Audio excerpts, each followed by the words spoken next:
jangan sampai hendaknya nanti kecurangan pemilu, kecurangan pilpres menjadi sah, menjadi pembenaran dari hasil survei ini. Ini yang perlu diwaspadai agaknya oleh publik, oleh rakyat, terutama tentu oleh relawan dan oleh tim Anies Caimin sekarang ini.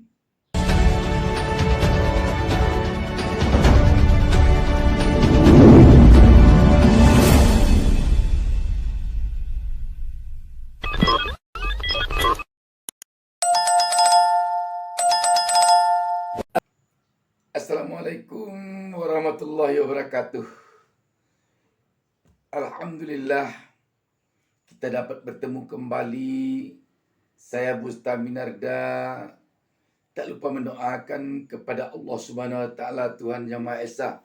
Semoga kita semuanya selalu mendapatkan keberkahan hidup dari Allah Subhanahu wa taala, Tuhan Yang Maha Esa. Memang sahabat BN, kita prihatin dengan fenomena politik di tanah air ini saat ini. Kita prihatin mendengar adanya pencopotan baliho salah satu paslon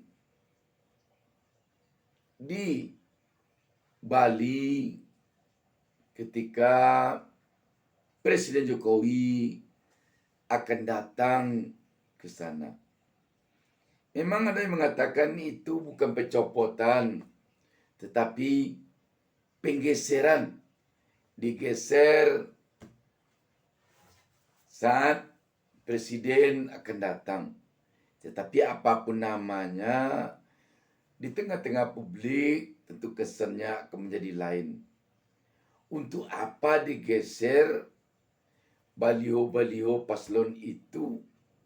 Karena baliho itu telah duluan datang dari kedatangan Presiden Joko Widodo.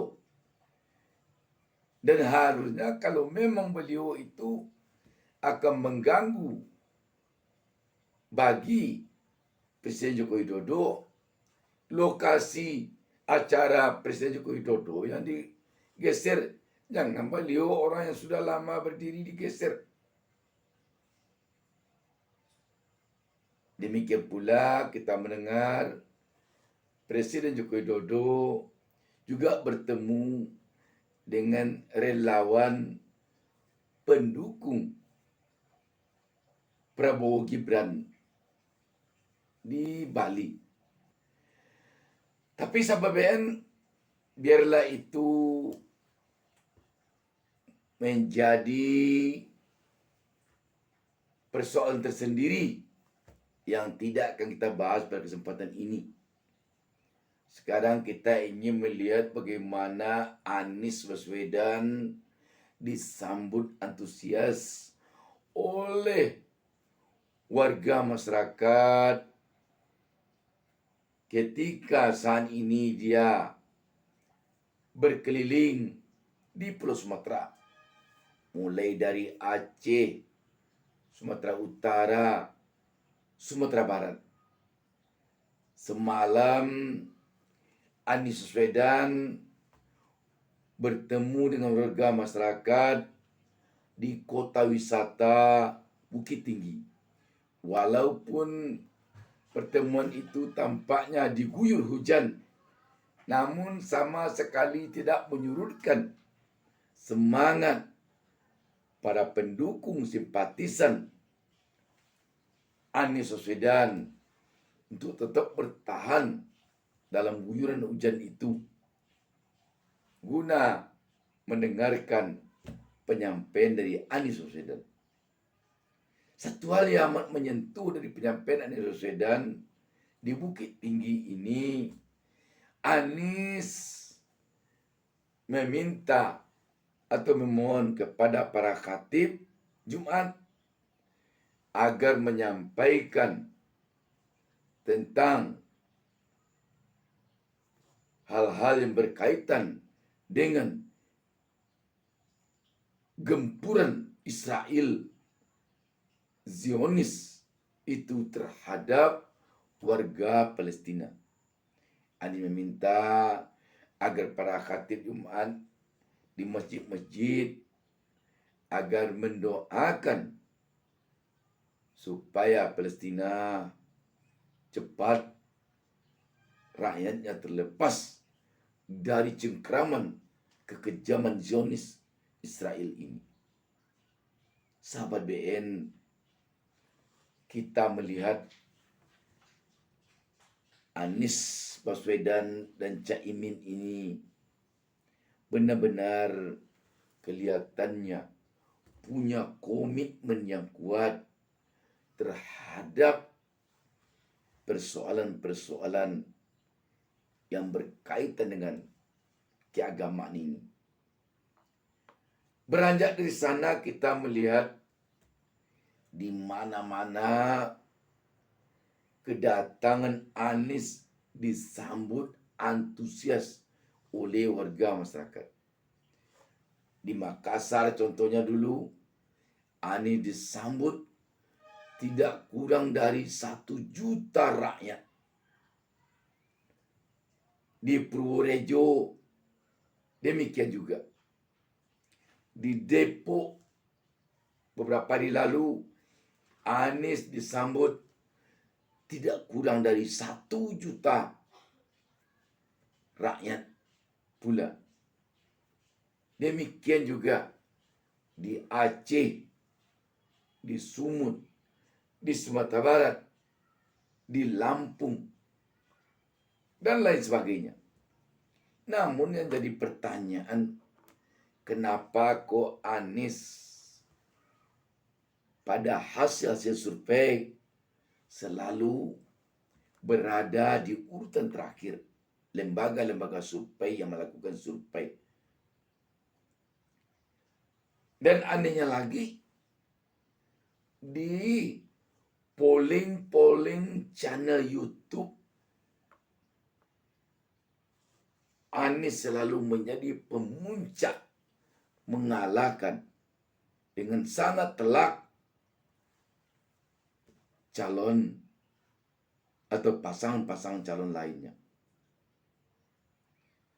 Meskipun kalau kita lihat jarak atau selisih suara di lembaga-lembaga survei itu tidak terlalu jauh bedanya antara Anies dengan paslon-paslon lain. Yang ingin kita sampaikan di sini, jangan sampai hendaknya nanti kecurangan pemilu, kecurangan pilpres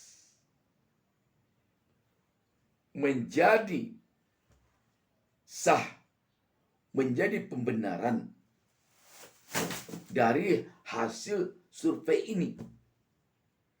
Ini yang perlu diwaspadai agaknya oleh publik, oleh rakyat, terutama tentu oleh relawan dan oleh tim Anies Caimin sekarang ini. Jangan sampai nanti ketika terjadi kecurangan pilpres yang membuat suara Anies anjlok di mana-mana, ketika tim Anies mengajukan gugatan ke Mahkamah Konstitusi, hasil survei ini yang menjadi pembenaran bagi MK untuk mengalahkan Anies di Mahkamah Konstitusi. Jangan sampai hendaknya ini terjadi. Dan ini agar tidak terjadi, tentu dari sekarang relawan, tim sukses, tim-tim yang ada di sekeliling Anies, serta partai-partai pendukung dan pengusung Anies mewaspadainya dari sekarang. Sebab bisa saja di dunia politik ini hal-hal yang tidak mungkin menjadi mungkin. Kita menjadi heran, mengapa kok berbanding terbalik antara hasil survei dengan antusiasme rakyat menyambut kedatangan Anies atau memberi dukungan kepada Anies. Nanti bisa saja alasan dikemukakan tidak ada jaminan orang yang datang banyak itu memilih Anies TPS. Kalau begitu tentu tidak ada jaminan juga hasil survei itu bahwa menunjukkan itu suara Anies. Tentu itu jadinya. Tetapi yang harus kita waspadai di tengah gonjang-ganjing MK yang seperti sekarang ini,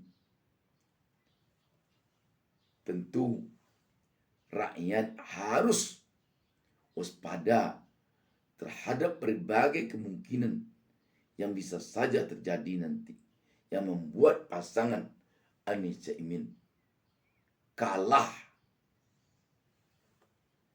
di KPU walaupun menang di tengah-tengah rakyat.